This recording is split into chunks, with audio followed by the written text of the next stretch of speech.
إن الحمد لله نحمده ونستعينه ونستغفره ونؤمن به ونتوكل عليه ونعوذ بالله من شرور أنفسنا ومن سيئات أعمالنا من يهده الله فلا مضل له ومن يضلله فلا هادي له وأشهد أن لا إله إلا الله وأشهد أن محمدًا عبده ورسوله صلى الله عليه وعلى آله وأصحابه أجمعين أما بعد فإن خير الحديث كتاب الله وخير الهدي هدي محمد صلى الله عليه وسلم وشر الأمور محدثاتها وكل محدثة بدعة وكل بدعة ضلالة وكل ضلالة في النار فأعوذ بالله من الشيطان الرجيم بسم الله الرحمن الرحيم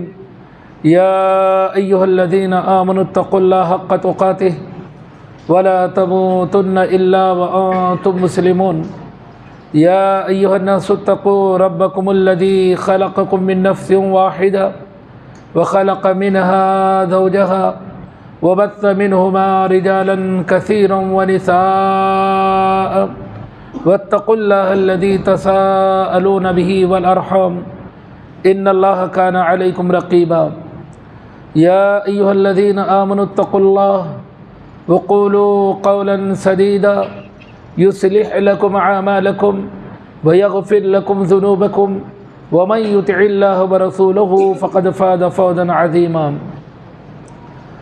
وقد قال الله تبارك وتعالى يا أيها الذين آمنوا إذا لقيتم فئة فاثبتوا واذكروا الله كثيرا لعلكم تفلحون وأطيعوا الله ورسوله ولا تنازعوا فتفشلوا وتذهب ريحكم واصبروا ان اللہ مع الصابرین۔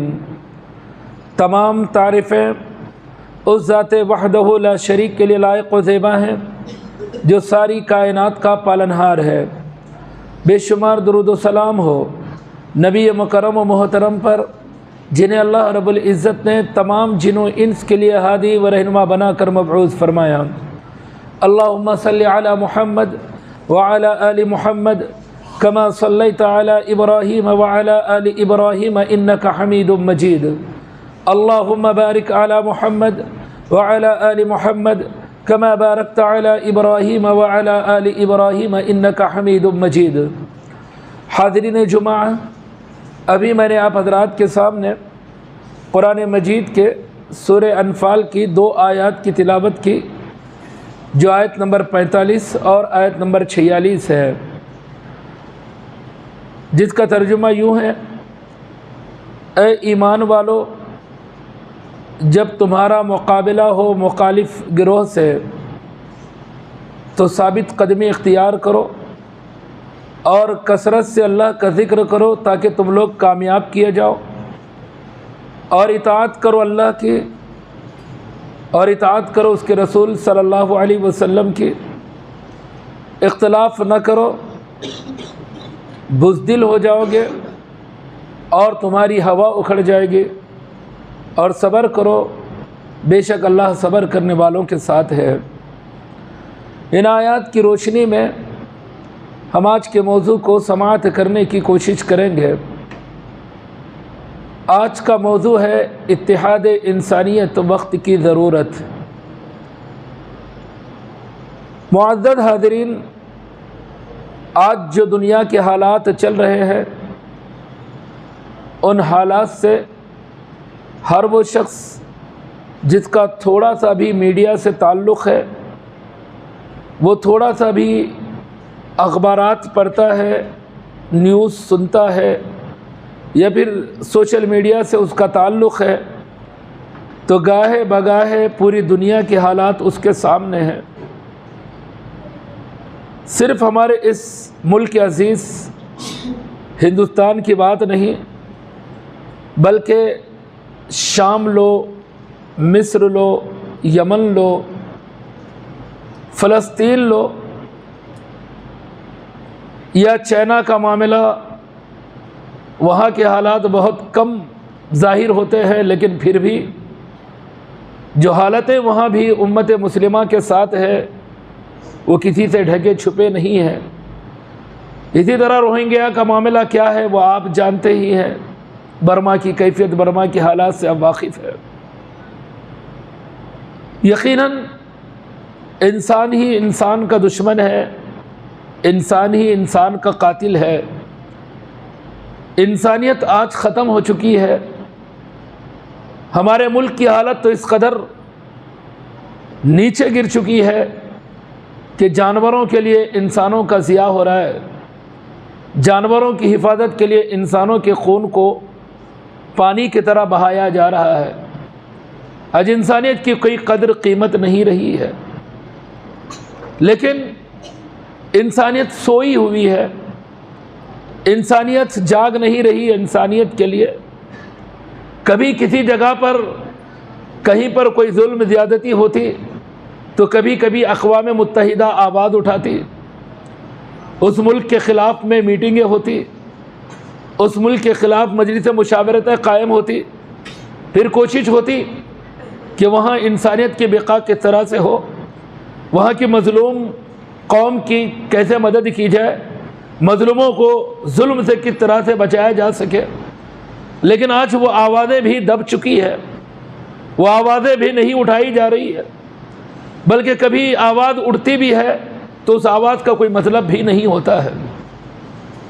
لیکن وہی اگر کہیں پر مسلمانوں کا معاملہ، جیسے آپ پچھلے افغانستان کے حالات کو جانتے ہیں کہ وہاں جو بھی کوشش ہو رہی تھی لیکن اس کو ایک نیا رنگ دے کر کتنے دنوں تک وہاں انسانیت کی بقا کا نام لے کر، مظلوموں کی مدد کا نام لے کر کیا حالت اس ملک کی ہوئی آپ جانتے ہیں۔ یقیناً میرے دوستو، اللہ تبارک و تعالیٰ نے انسانیت کو اشرف المخلوقات بنایا ہے، سارے انسان قابل احترام ہیں۔ مذہب کا معاملہ، دین و دھرم کا معاملہ وہ تو انسانی اختیار کی چیز ہے۔ اللہ تبارک و تعالیٰ نے بائی فورس، زبردستی کسی پر بھی اللہ تبارک و تعالیٰ نے اس دین کو، اس مذہب کو، جس مذہب کو وہ پسند کرتا ہے، جس دین کو وہ چاہتا ہے اور جس دین کو مرنے کے بعد وہ رب قبول کرے گا، کبھی بھی اللہ تبارک و تعالیٰ نے کسی بھی زمانے میں، کسی بھی نبی کے دور میں زبردستی کسی بھی انسان پر مسلط نہیں کیا ہے۔ یہ اور بات ہے، انسان اپنی جانب سے اپنے بنائے ہوئے کوئی دھرم، اپنے بنائے ہوئے کسی دین کو زبردستی لوگوں پر تھوپنے کی کوشش کرتے ہیں، زبردستی لوگوں کو اس کی طرف راغب کرنے کی کوشش کرتے ہیں، اور اسی کو زبردستی تھوپنے کے لیے خون خرابہ، قتل، غارت گیری، فسادات، کئی طرح کے معاملات اس زمین پر رونما ہوتے ہیں۔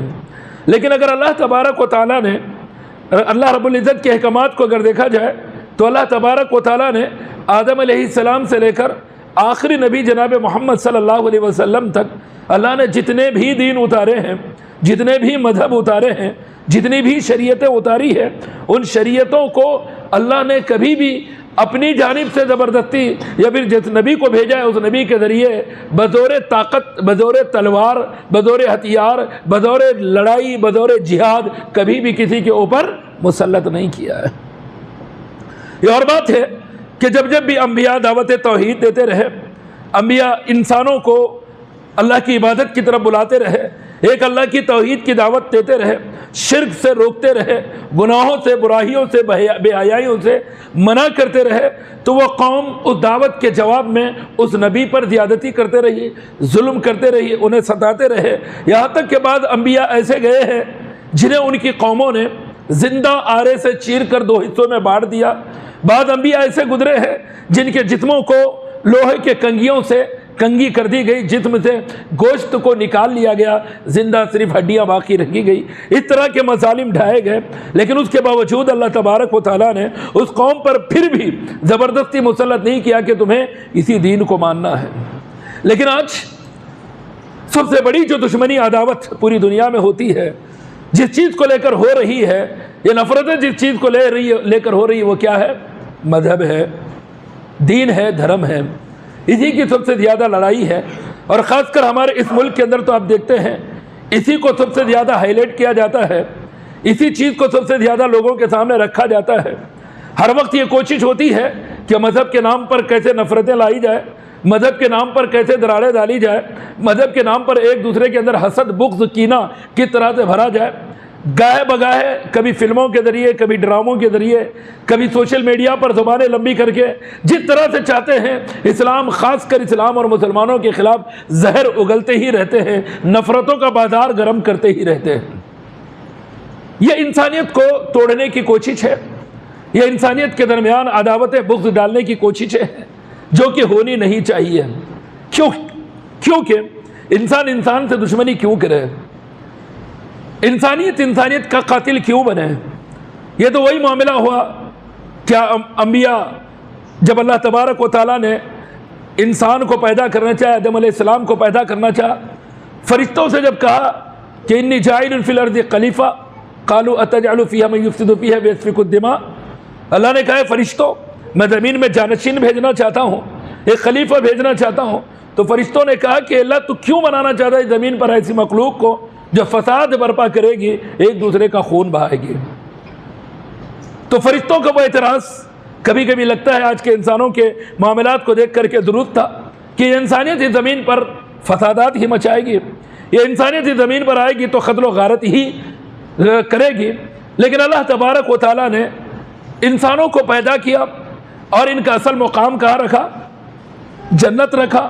آدم علیہ السلام کو پیدا کیا، آدم علیہ السلام سے حوا کو پیدا کیا، ان دونوں کو جنت کے اندر رکھا، یہ بتانے کے لیے کہ انسانوں تمہارا مقام یہ ہے، تمہاری جگہ یہ ہے، تمہیں اسی جنت کے اندر رہنا ہے، تمہارا ٹھکانہ، تمہارا مقام یہی ہے۔ اللہ تبارک و تعالیٰ نے وہیں سے امتحان بھی لیا، اور اس پہلا امتحان انسانیت کا کہاں ہوا تھا؟ جنت ہی میں ہوا۔ پھر اس امتحان میں ناکامیاب ہونے کے بعد اللہ نے زمین پر بھیجا تاکہ تمام نسل آدم کا امتحان لیا جا سکے، تمام بنو آدم کو جانچا جا سکے کہ کون اللہ رب العزت کی رضا کے لیے جئیں گے، کون رب کو ناراض کرنے کے لیے جئیں گے۔ اللہ نے وہاں ایک درخت سے روکا، لیکن درخت کا استعمال ہوا تو اللہ نے زمین پر بھیج دیا۔ یہاں اللہ تبارک و تعالیٰ نے کچھ چیزوں کو حلال قرار دیا، کچھ چیزوں کو حرام قرار دیا، کچھ چیزیں کرنے کی ہے، کچھ چیزیں نہیں کرنے کی ہے۔ تو ان چیزوں کو رکھ کر اللہ تبارک و تعالیٰ نے کہا کہ تمہیں یہ کام نہیں کرنا ہے اور تمہیں یہ کام کرنا ہے، یہ کام کرو کہ تمہارا ٹھکانہ جہنم بنے گا، یہ کام کرو کہ تمہارا بدلہ اس کے بدلے میں تمہیں جنت ملے گی۔ پھر اللہ تبارک و تعالیٰ یوں ساری انسانیت کو آزما رہا ہے، لیکن اس کے باوجود انسانیت جس مقصد کے لیے پیدا کیے گئے ہیں اس کو تو بھلا دیے ہیں۔ اللہ کہتا ہے وَمَا خَلَقْتُ الْجِنَّ وَالْإِنسَ إِلَّا لِيَعْبُدُونِ، میں نے جنات تو انسانوں کو عبادت کے لیے پیدا کیا ہے۔ آج انسانیت اس مقصد کو بھول چکی ہے۔ مقصد کمانا، جمانا، دولت اکٹھی کرنا، یا پھر کچھ لوگوں کا مقصد ہے کہ وہ جس چیز کو مانتے ہیں، جس چیز کو سمجھتے ہیں، پوری دنیا کو اسی رخ پر لائیں، وہ جیسا چاہتے ہیں پوری دنیا کو اسی طرح سے چلائیں، وہ جو سوچ لے کر چلتے ہیں پوری دنیا اسی سوچ کے اوپر جیے۔ اس طرح سے انسانیت کے درمیان اختلاف بپا ہو چکا ہے، اور انسان کو برداشت نہیں کر پا رہا ہے۔ انسان چاہ رہا ہے انسان سے نفرت کرے، اور نفرت کے حالات بنانے کی کوشش بھی بعض لوگ کر رہے ہیں۔ میرے دوستو، یہاں پر جو غلط پروپیگنڈے کر کے، جو غلط راستے اختیار کر کے انسانیت میں نفرتیں پیدا کرنے میں کامیاب ہو رہے ہیں، تو کیا اس جگہ پر ہم محبت قائم نہیں کر سکتے؟ کیا سچائی پھیلا کر، حق پھیلا کر، دنیا کے سامنے سچ رکھ کر، کیا ہم اس باطل کو ختم نہیں کر سکتے؟ اس نفرت کو محبت میں بدل نہیں سکتے؟ اس بغض، حسد، کینہ کو اور انسانی ان ناچاخیوں کو کیا محبت کے اندر تبدیل نہیں کر سکتے ہیں؟ یقیناً کر سکتے ہیں، لیکن ہم کر نہیں رہے ہیں۔ ہم یہ کام انجام نہیں دے پا رہے۔ وہ لوگ اپنا کام برابر کر رہے ہیں، لیکن اس کے بدلے میں ہمارا کام زیرو نہیں ہے، کسی پرسنٹیج کے اندر بھی نہیں آتا۔ بس کبھی کبھی ہم افسوس کرتے بیٹھیں گے، اسی کے اوپر چرچے کرتے بیٹھیں گے، یا اسی کو لے کر مدعا بنا کر ایک دوسرے سے ڈسکس کرتے بیٹھیں گے، لیکن اس کا حل کیا ہے؟ اس کے اندر تبدیلی کیسے لائی جا سکتی ہے، اس ماحول کو بدلا کیسے جا سکتا ہے، ان حالات کو بدلا کیسے جا سکتا ہے، وہ کوشش، وہ فکر، نہ اس کے لیے جد و جہد ہم کر رہے ہیں، نہ کبھی ہم اس کے تعلق سے سوچ پا رہے ہیں۔ میرے دوستو، یہ وقت، یہ حالات ان حالات سے تو زیادہ خطرناک نہیں ہے جن حالات میں نبی صلی اللہ علیہ وسلم کو نبوت دی گئی تھی۔ اللہ کے نبی صلی اللہ علیہ وسلم پر قرآن کا نزول ہوا تھا، اللہ کے نبی صلی اللہ علیہ وسلم کو اللہ نے نبی بنایا تھا۔ اس وقت قتل، غارت گیری عام تھی، ہر گناہ، ہر فحاشی، عریانیت، بے حیائی عام تھی۔ وہاں پر بھی مال دولت کے لیے انسانیت کا قتل ہوتا، دین دھرم کے نام پر لوگوں کو مارا جاتا، کاٹا جاتا، اور ایک اللہ کی توحید کا نام لینا، ایک رب کی عبادت کا کرنا انسانیت کے لیے قتل ہونے کے مماثل تھا، برابر تھا۔ لیکن ان حالات میں اللہ تبارک و تعالیٰ نے نبی صلی اللہ علیہ وسلم کو نبوت عطا کی، اور ایسا گڑھ، ایسا مرکز جو ایک معنوں میں کہا جائے شرک کا مرکز بن گیا تھا، وہ جو توحید کا مرکز تھا، وہ خانہ کعبہ جو ایک اللہ کی عبادت کے لیے بنا گیا تھا، لیکن وہاں 360 معبودان باطل کی بیک وقت پرستش کی جاتی تھی۔ اس خانہ کعبہ کو ان معبودان باطل سے سجایا گیا تھا جہاں غیر اللہ کی پکار ہوتی تھی، جن کے نظر و نیاز کی جاتی تھی۔ ایسی قوم کے سامنے اللہ کے نبی صلی اللہ علیہ وسلم نے دعوت توحید پیش کی۔ کیا کی؟ دعوت دی، دعوت حق کو بلند کیا، بندوں کو اللہ کی طرف بلانے لگے۔ جب اللہ تبارک و تعالیٰ نے کہا ادعو الی سبیل ربک بالحکمت والموعظۃ الحسنہ وجادلہم باللتی ہی احسن، اے اللہ کے نبی صلی اللہ علیہ وسلم، آپ لوگوں کو اپنے رب کے راستے کی طرف بلائیے، حکمت کے ساتھ، واضح حسنہ کے ساتھ، اور ان سے مجادلہ کیجئے جو سب سے بہترین طریقہ اس طریقے سے۔ کہیں اللہ نے کہا ادعو الی سبیل ربک، اے اللہ کے نبی صلی اللہ علیہ وسلم، لوگوں کو آپ اپنے رب کے راستے کی طرف بلائیے۔ کہیں اللہ نے کہا وانذر عشیرتک الاقربین، اے اللہ کے نبی آپ اپنے قریبی رشتہ داروں کو ڈرائیے۔ کہ اللہ نے کہا یا ایھا المدثر قم فانذر، اے کمبل کے اوڑے ہوئے اٹھو اور لوگوں کو ڈراؤ۔ اللہ کے نبی صلی اللہ علیہ وسلم کو اللہ نے کہا بلغ ما انزل الیک، اے اللہ کے نبی آپ پر جو اتارا گیا لوگوں تک پہنچا دیجیے آپ۔ فإن لم تفعل فما بلغت رسالتہ، اگر آپ نے یہ کام نہیں کیا تو آپ نے حق رسالت کو ادا نہیں کیا۔ آپ کو جو رسول بنا کر بھیجا گیا ہے، جو رسالت دے کر بھیجی گئی ہے، اگر آپ پر جو اتارا گیا آپ نے لوگوں تک نہیں پہنچایا تو پھر آپ نے اس رسالت کے حق کو ادا نہیں کیا۔ نبی صلی اللہ علیہ وسلم کو آگاہ کیا گیا آپ کا کام ہے وہ جو آپ پر اتارا گیا لوگوں تک پہنچائے۔ اللہ کے نبی صلی اللہ علیہ وسلم نے اس کام کو کیا، اس کام کو انجام دیا، اللہ کے بندوں کو اللہ کی طرف بلانے کا کام شروع کیے، تو لوگوں میں تبدیلی آئی، لوگوں میں فرق آیا۔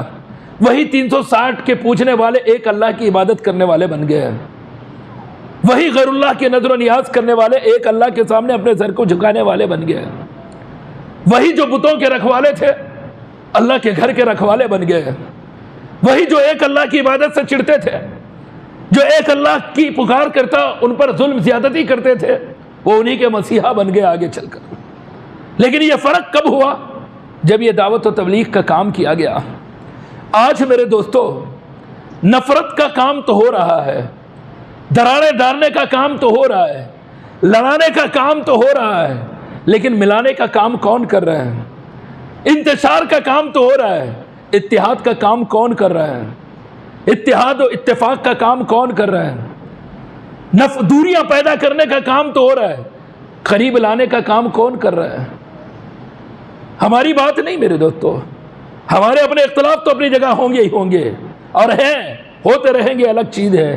لیکن جب ہمارا معاملہ ہمارے ملک کے بھائیوں سے ہے، برادران وطن سے ہے، جو ایک ملک کے ہم رہنے والے ہیں، ایک ملک کے جو جن کا ایک ملک کہا جاتا ہے، جنہیں ہندوستانی کہا جاتا ہے، ان کا آپس میں کتنا اتحاد ہے، وہ کتنا اتحاد کو قائم رکھ پا رہے ہیں، یا اگر توڑ رہے ہیں تو اس اتحاد کو جوڑنے کی ہم کتنی کوشش کر رہے ہیں۔ میرے دوستو، اتحادی طور پر کسی ملک کے اندر آپس میں متحد و متفق رہنا غلط نہیں ہے۔ ایک معاہدے کے تحت ایک ملک کے لوگ ایک دوسرے کا ساتھ دے کر، ایک دوسرے کے ساتھ محبت کے ساتھ رہ کر، ایک دوسرے کے ساتھ الفت کے ساتھ رہ کر اس ملک کے امن و امان، ملک کی حفاظت کے لیے ایک دوسرے کو تیار رکھنا کوئی غلط نہیں ہے۔ اللہ کے نبی صلی اللہ علیہ وسلم جب مکہ سے ہجرت کر کے مدینہ آئے، مدینہ کے اندر اللہ کے نبی صلی اللہ علیہ وسلم آنے کے بعد سب سے پہلا کام آپ نے کیا کیا تھا؟ مدینہ کی حفاظت کا کام کیا تھا، اہل مدینہ کی حفاظت کا کام کیا تھا کہ اہل مدینہ میں رہنے والوں کی جان مال عزت آبرو کی حفاظت کیسے ہو، دشمنوں سے مدینہ کو کیسے بچایا جا سکے، اہل مدینہ دشمنوں کے چنگل سے کیسے محفوظ رہ سکے۔ اللہ کے نبی صلی اللہ علیہ وسلم نے پورے شہر کے لوگوں کی میٹنگ لی، جن میں مسلمان بھی ہیں، یہود بھی ہیں۔ اللہ کے نبی صلی اللہ علیہ وسلم نے سبھی کو بلا کر میٹنگ لی اور ان کے سامنے ایک پیشکش کری، کہا کہ دیکھو ہم سب مدینے کے باتی ہیں، یہ ہمارا شہر ہے، مدینے کے ہم رہنے والے ہیں، ہم سب ایک ہیں، ہمارا دشمن ہم سب کا دشمن ہے۔ پھر اس کے ساتھ اللہ کے نبی صلی اللہ علیہ وسلم نے یہودیوں سے کہا دیکھو ہمارا اور تمہارا اس بات پر اتحاد ہوگا کہ ہمارا کوئی دشمن مدینے میں اگر ہم پر حملہ کرنے کے لیے آئے گا تو ہم اور تم مل کر اس دشمن کا مقابلہ کریں گے، اور اگر تمہارا کوئی دشمن تم پر حملہ کرنے کے لیے آئے گا، تمہیں مارنے کے لیے آئے گا، تو ہم اور تم مل کر کیا کریں گے؟ تمہارے دشمن کا مقابلہ کریں گے۔ اس پر اتحاد قائم ہوا۔ بہت سارے لوگ کبھی کبھی سوچتے کہ بھئی کفار سے کیسا تعلق، ان سے کس طرح کی مدد، ان سے کس طرح کا معاملہ۔ یہ کم علمی کی دلیل ہے، علم کم ہے جس کی بنا پر یہ باتیں ہوتی ہے۔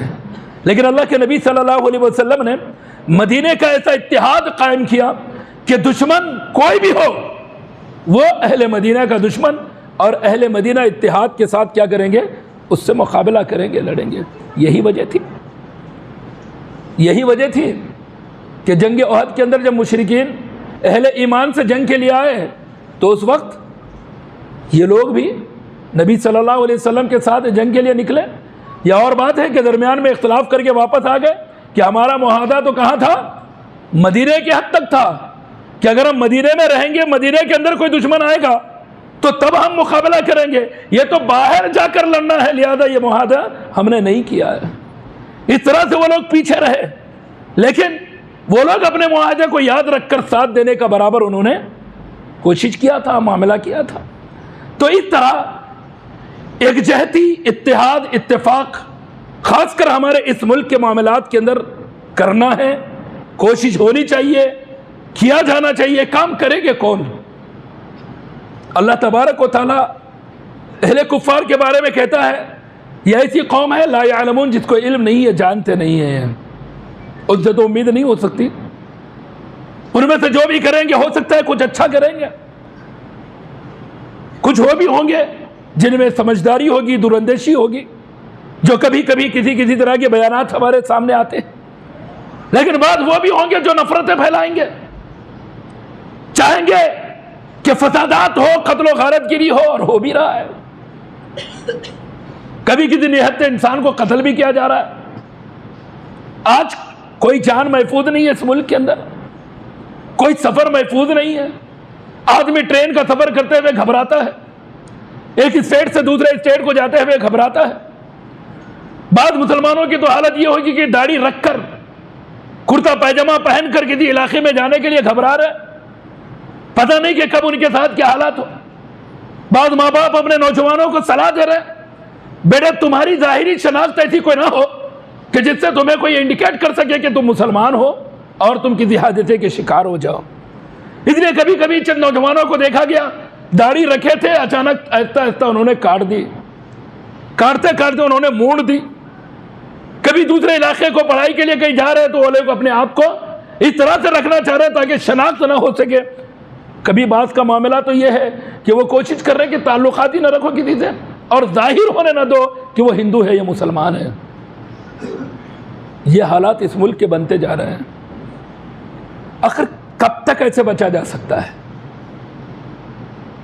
کب تک ایسے ڈر کر زندگی کی جا سکتی ہے؟ کس وقت تک ہم ایسے ڈر کر جی سکتے ہیں؟ ہم ایسے مہمان تو نہیں ہے کہ 2-3 دن ہے، چلو 2-3 دن کے بعد تو بس ہمیں تو اپنے علاقے میں جانا ہے.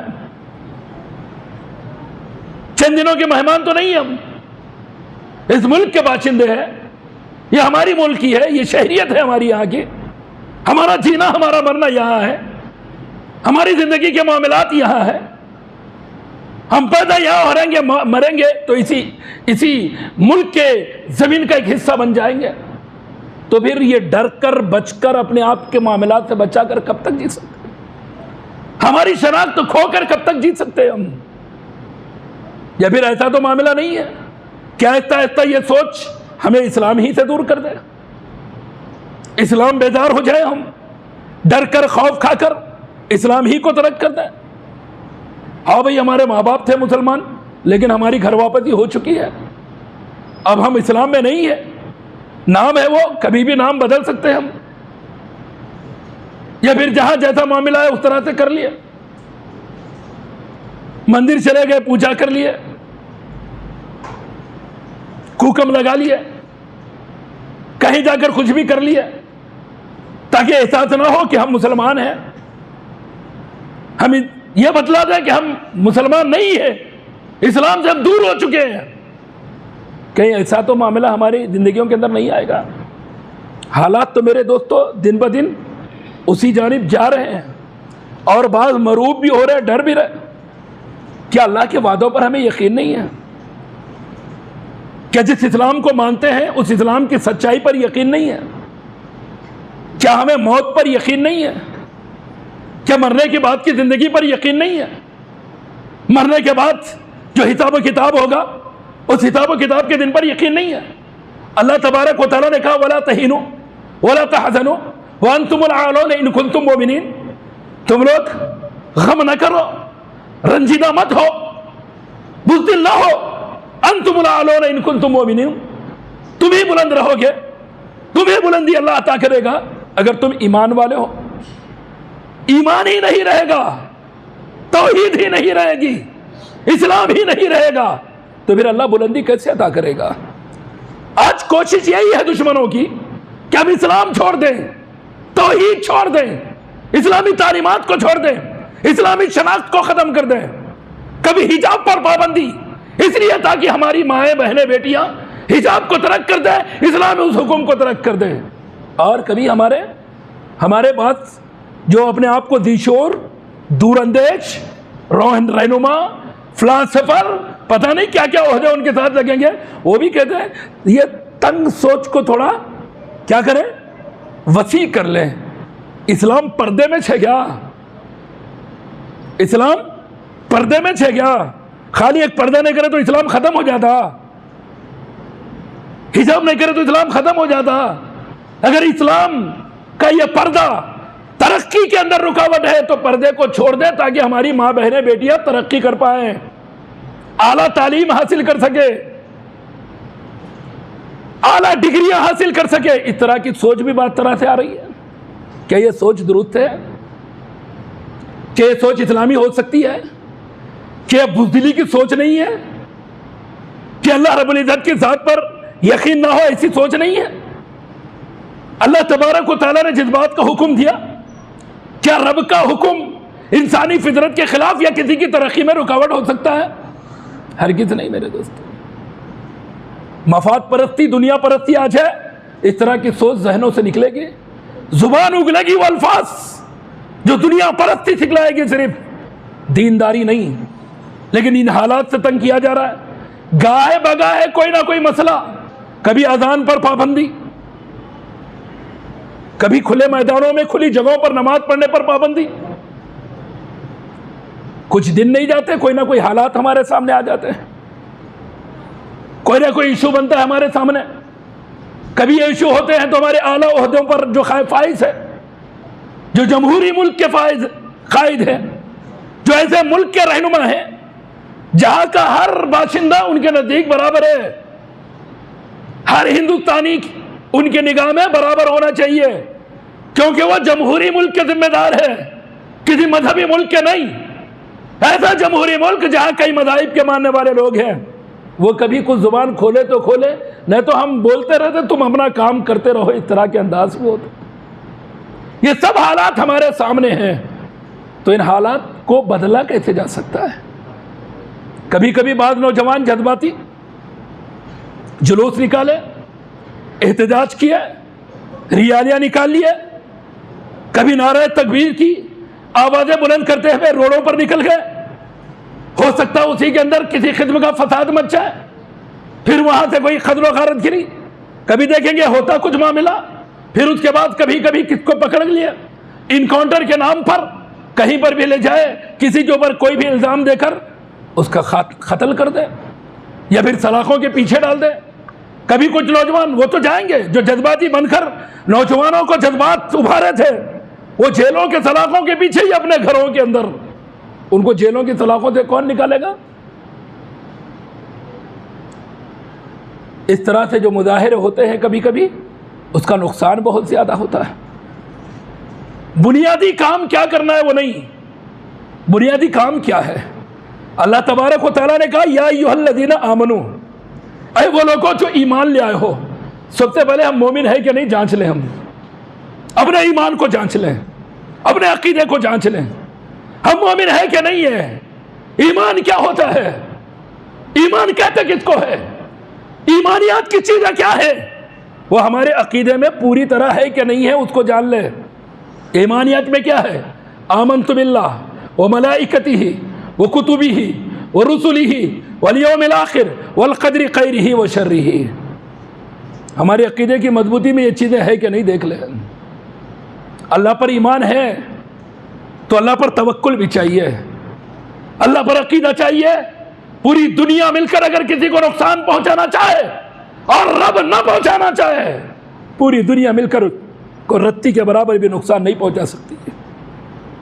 ہمارا ایمان ہو، ہمارا عقیدہ ہو کہ اگر ہمارے ساتھ کوئی معاملہ ہو رہا ہے، کسی قسم کی تکلیف کا معاملہ ہو رہا ہے، کوئی پریشانی آ رہی ہے، یہ اسباب تو اختیار کر رہے ہیں لوگ، لیکن یہ اسباب مصر اثر انداز تب ہوں گے جب اللہ رب العزت چاہے گا۔ یہ ہمارا عقیدہ بننا چاہیے۔ لیکن ہم سوچ رہے ہیں کہ یہ لوگ کر رہے ہیں اس لیے ہمارے ساتھ یہ حالات ہو رہے ہیں۔ اللہ تبارک و تعالیٰ آزمائے گا ہمیں نا، اگر ہم صحیح پر ہے، سچ پر ہے، حق پر ہے، امتحان بھی تو ہوگا ہمارا۔ اللہ تبارک و تعالیٰ نے پچھلی قوموں کو اتنا آزمایا، اتنا امتحان لیا کہ وقت کے نبی اور اس نبی کے ماننے والے کہنے لگے متی نصر اللہ، ابھی اللہ کی مدد کب آئے گی، ابھی اللہ کی مدد کب آئے گی؟ کن حالات میں؟ جسم کے ٹکڑے کیے جا رہے ہیں، ایک ایک پیس بنایا جا رہا ہے، گن گن کر آروں سے چیرا جا رہا ہے، ظلم کی انتہا کی جا رہی ہے، لیکن تب بھی اللہ تبارک و تعالیٰ کی ظاہری کوئی نصرت نظر نہیں آ رہی، تو زبان سے نکلا متی نصر اللہ، ابھی اللہ کی مدد کب آئے گی؟ ارے کبھی ابراہیم علیہ السلام کے جیسا صبر ہو، آگ میں ڈالا جا رہا ہے، زبان سے کچھ بھی نہیں نکل رہا ہے، حکم ہو رہا ہے آگ کو ینہا رکونی بردوں و سلامہ، اے آگ تو ٹھنڈی ہو جا، سلامتی والی بن جا۔ ہمارا عقیدہ تو اس قدر مضبوط ہونا چاہیے۔ لیکن میرے دوستو، ہمارا ایمان سب سے پہلے ہم غور کریں، ہمارا عقیدہ کتنا مضبوط ہے اور ہم اپنے اہل و عیال کے عقیدے کو کتنا مضبوط کیے ہیں، بال بچوں کا عقیدہ کتنا مضبوط ہے۔ ارے ہم تو ہماری اولاد کو بزدل بنا رہے ہیں، ہم تو سوچ رہے ہیں میں کر رہا تو میری تکلیف میرے کو برداشت، لیکن اولاد کو کچھ ہوگا تو برداشت نہیں ہے۔ اولاد چاہ رہی سیدھی راہ پر رہے، لیکن ماں باپ رکاوٹ بن رہے ہیں۔ اولاد چاہ رہی کہ صحیح عقیدہ اختیار کرے، لیکن ماں باپ رکاوٹ بن رہے ہیں۔ اولاد چاہ رہی کہ کتاب و سنت کے مطابق نبی کے طریقے موافق زندگی گزارے، لیکن ماں باپ کبھی اپنی ممتا کا واسطہ دے کر، کبھی اپنے باپ ہونے کا واسطہ دے کر اس کو للکار رہے، کبھی اپنی موت کی دھمکی دے کر کہہ رہے دیکھ بیٹا اگر تو ایسا کریں گا تو میں مر جاؤں گا۔ کبھی ماں اپنی ممتا کا واسطہ دے کر اس کو دھمکا رہی ہے۔ ارے وہ صحابیات کو دیکھو جو آ کر نبی صلی اللہ علیہ وسلم کے سامنے پیشکش کر دے، اللہ کے نبی میرے یہ بیٹے ہیں، عمر تو چھوٹی ہے لیکن اگر آئیں گے کام تو لے جائیے انہیں بھی، میدان جنگ میں کچھ کام آ سکتے ہیں تو انہیں بھی لے جائیے۔ میدان جنگ میں شوہر، بیٹے، باپ سبھی شہید کر دیے جاتے ہیں، لیکن فکر ہوتی ہے کہ نبی صلی اللہ علیہ وسلم سلامت ہے کہ نہیں ہے۔ اللہ نے اس لیے دی ہے اولاد کہ لوگوں سے ڈر ڈر کر جیتے رہیں، بزدلی کی زندگی گزارتے رہیں۔ بچیں گے یہ بزدل بن کر؟ موت سے کوئی بچ سکتا ہے؟ یہ مائیں جو چاہ رہی ہیں اسلام سے دور، عقیدے سے دور، جن کی دنیا بچانے کی کوشش میں لگے ہوئے ماں باپ کہ اگر ایسے رہیں گے تو بچے بچیں گے، ایسا رہیں گے تو فتنوں سے بچیں گے، موت سے بچ سکتے ہیں؟ یہ موت تو آئے گی نا، پختہ محل میں جائیں گے وہاں پر بھی آئے گی، کسی غار کے اندر چھپیں گے وہاں پر بھی آئے گی۔ دنیا میں ایسی کوئی جگہ نہیں ہے جہاں چھپ کر انسان موت سے بچ سکتا ہے۔ اور اللہ کے نبی صلی اللہ علیہ وسلم نے پیشین گوئی تھی، ثوبان رضی اللہ عنہ حدیث کے راوی، ان ثوبان رضی اللہ عنہ قال قال رسول اللہ صلی اللہ علیہ وسلم یوشک الامم ان تداع علیکم کما تداع الاکلۃ الى قصعتها فقال قائل ومن قلة نحن يومئذ يا رسول الله قال بل أنتم يومئذ كثير ولكنكم غثاء كغثاء السيل ولينزعن الله من صدور عدوكم المهابة منكم وليقذفن الله في قلوبكم الوهن فقال قائل وما الوهن يا رسول الله قال حب الدنيا وكراهية الموت رواه ابو داود في کتاب الملاحم۔ کتاب الملاحم میں امام ابو داود نے اس حدیث کو لایا ہے۔ حدیث کے راوی ثوبان رضی اللہ عنہ ہے، کہتے ہیں اللہ کے نبی صلی اللہ علیہ وسلم نے کہا پیشین گوئی ہے میرے دوستو یہ، اور نبی کا ہر قول سچا ہے، ہر پیشین گوئی سچی ہے۔ اللہ کے نبی نے جو کہا ہے وہ منو ان ہو کر رہے گا، اس کے وقوع میں رتی کے برابر بھی شک نہیں ہو سکتا۔ کیوں؟ کیونکہ اللہ کے نبی صلی اللہ علیہ وسلم رب کے حکم سے بولتے ہیں، اپنی خواہش سے نہیں۔ اللہ کے نبی صلی اللہ علیہ وسلم نے کہا قریب ہے کہ میری امت پر ایک ایسا وقت آئے گا کہ تمام قومیں اس امت کو لقمہ بنانے کے لیے ان کے اوپر حملہ آور ہوں گے، پوری قومیں۔ تو صحابی رسول نے کہا من قلت نحن یومئذ، کیونکہ صحابہ دیکھ رہے تھے نا جنگ بدر 313 ایک لشکر کے مقابلہ، جنگ احد ہے، غزوہ حنین ہے، غزوہ احزاب ہے۔ انہوں نے دیکھا کہ تعداد کم ہے لیکن کبھی تعداد پر بھروسہ نہیں، رب کی ذات پر بھروسہ، فتوحات پر فتوحات کرتے رہے۔ اسی لیے صحابہ کہتے ہیں کہ اللہ کے نبی صلی اللہ علیہ وسلم اس دن جب پوری قومیں ان کے اوپر حملہ آور ہوں گی تو کیا معاملہ یہ ہوگا کہ اس دن ہماری تعداد کم ہوگی؟ اللہ کے نبی صلی اللہ علیہ وسلم نے کہا نہیں، بل انتم یومئذ کثیر، تمہاری تعداد تو اس دن بہت زیادہ ہوگی۔ جب جنگ بدر لڑی گئی ایک بھی مسلم کنٹری نہیں تھی کیا؟ صرف مدینہ تھا، وہ بھی مدینہ صرف مسلمانوں کا نہیں تھا، کس کا تھا؟ یہود بھی تھے اور مسلمان بھی تھے۔ جنگ احد کا معاملہ وہی رہا، غزوہ احزاب کے بعد یہ یہودی جلا وطن کر دیے گئے، ورنہ معاملہ پوری دنیا کے اندر چند مسلمان تھے۔ غزوہ احزاب میں تو پورا عرب حملہ کرنے کے لیے تیار ہوا تھا، صحابہ نے یہ سب کچھ دیکھا تھا۔ اس لیے وہ کہتے ہیں اللہ کے نبی کیا اس دن ہماری تعداد کم ہوگی؟ اللہ کے نبی صلی اللہ علیہ وسلم نے کہا بل انتم یومئذ کثیر، تمہاری تعداد اس دن بہت زیادہ ہوگی، تم تعداد میں بہت زیادہ ہوگے لیکن تمہاری حیثیت ختم ہو جائے گی۔ وَلَكِنَّكُمْ غُثَاءٌ كَغُثَاءِ السَّيْلِ، تمہاری وقات ختم ہو جائے گی، تمہارا رعب دبدبہ ختم ہو جائے گا، تمہاری کوئی حیثیت نہیں رہے گی۔ تم دیکھنے میں تو بھیڑ ہوگی، ایک جمع غفیر ہوگی، ایک تمہاری تعداد ہوگی سمندروں کی طرح، سمندر کے بہاؤ کی طرح تم تعداد میں ہوگے، لیکن حیثیت سمندر کی نہیں ہوگی۔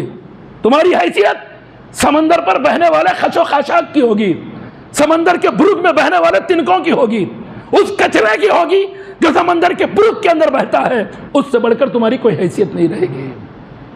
وَلَكِنَّكُمْ غُثَاءٌ كَغُثَاءِ السَّيْلِ، ہوگے تو تعداد میں تم بہت، لیکن تمہارا معاملہ سمندر کے جھاگ کے اندر تنکوں کی طرح ہوگا، اور اللہ دشمنوں کے دلوں سے تمہارے روب کو نکال دے گا۔ اللہ نے اس امت کی خاصیت رکھی تھی، نبی صلی اللہ علیہ وسلم کی خصوصیت تھی کہ ایک مہینے کی مسافت سے دشمنوں کے دلوں پر روب ڈال دیا جاتا۔ اگر کسی علاقے پر حملہ کرنا ہے 1 مہینے کی مسافت جتنے وقت ہے ان کے اوپر رعب اور دبدبہ طاری ہو جاتا، کب کبھی طاری ہو جاتی کہ ہم پر کوئی حملے کرنے کے لیے آنے والے ہیں۔ اللہ دشمنوں کے دلوں سے تمہارے رعب کو نکال دے گا۔ کیوں نکال دے گا؟ کیونکہ تمہارے دلوں کے اندر وہن داخل ہو جائے گا۔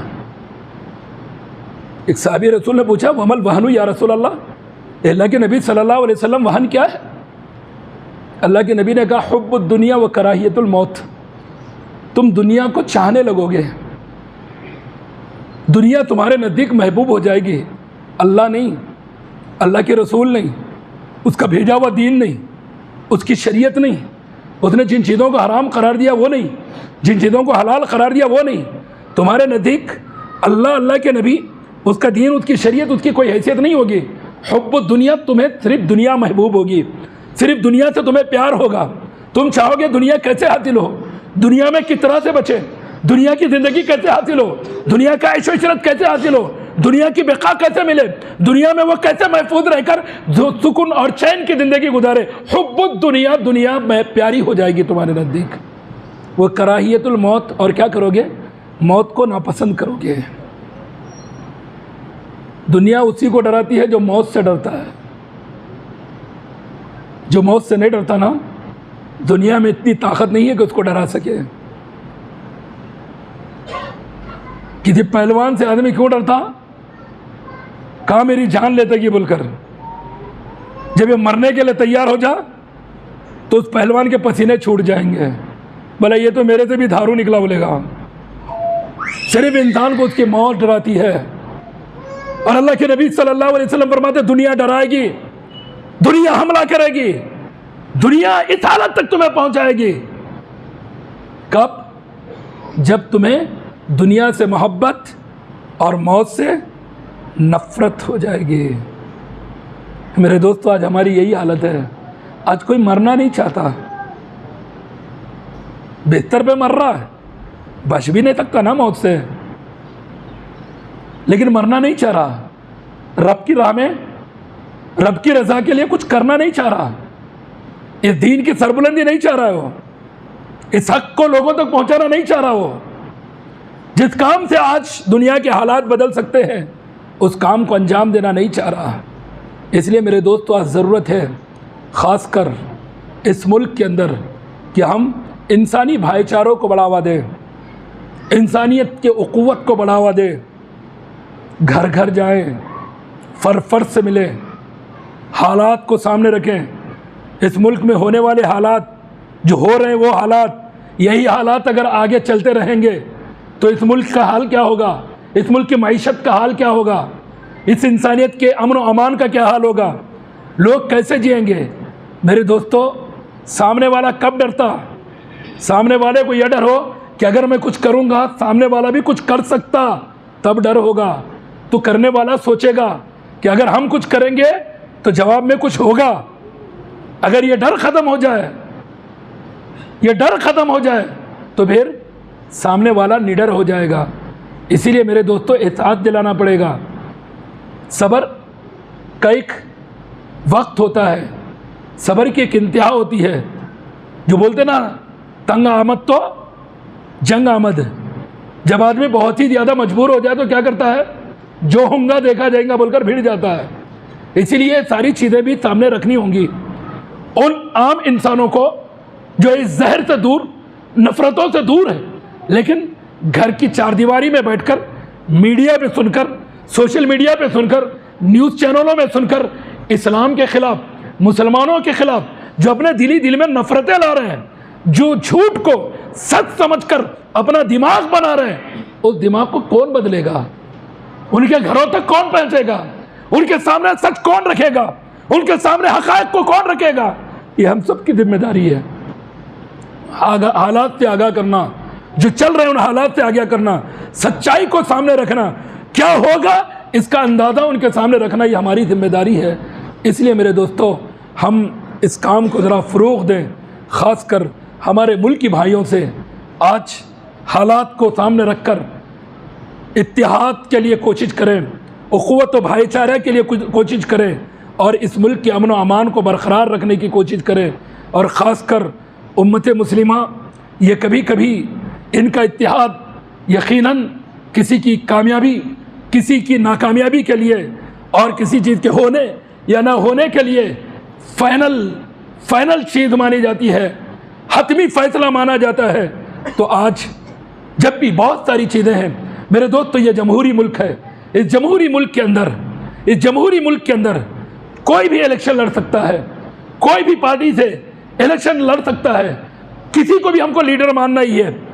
ہم آج ہمارے جو سی ایم ہیں، جو ہمارے پی ایم ہیں، ہمارے ہی ہے نا، ووٹ دیے تو بھی ہمارے ہیں، ووٹ نہیں دیے تو بھی ہمارے ہیں، جو ہمارا ملک کا جو بن گیا ذمہ دار وہ ہمارا ذمہ دار ہے۔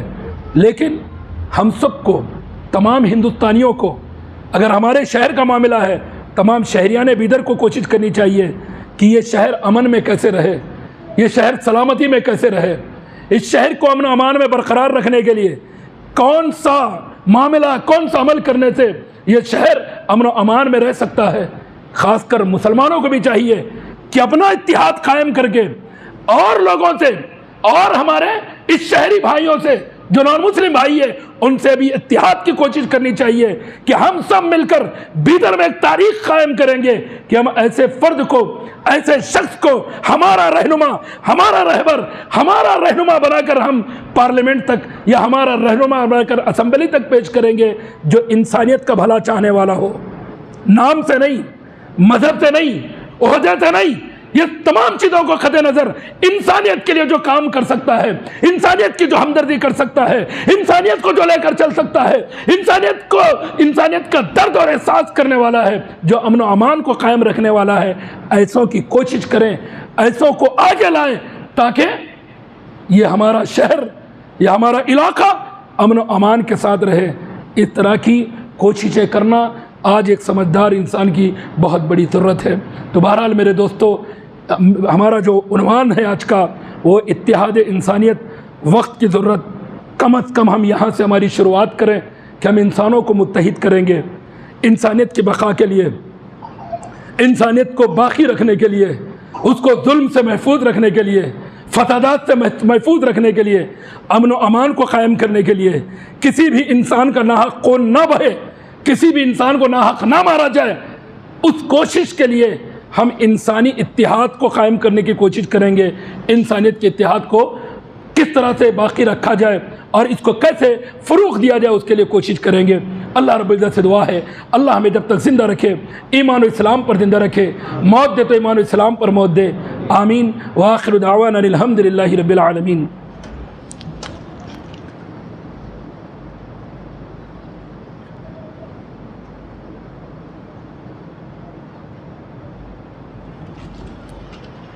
ان الحمد للہ نحمده ونستعینه ونستغفره ونؤمن به ونتوکل علیہ ونعوذ باللہ من شرور انفسنا ومن سیئات اعمالنا من يهده الله فلا مضل له ومن يضلل فلا هادي له واشهد ان لا اله الا الله واشهد ان محمدا عبده ورسوله صلی اللہ علیہ وعلى آلہ واصحابہ اجمعین۔ اما بعد، اللهم اغفر للمؤمنین والمؤمنات والمسلمین والمسلمات الاحیاء منهم والاموات، اللهم اعز الاسلام والمسلمين واخذل الكفرة والمرتدين والمشركين، اللهم انصر من نصر دين محمد صلى الله عليه وسلم واجعلنا منهم، اللهم اخذل من خذل دين محمد صلى الله عليه وسلم ولا تجعلنا منهم۔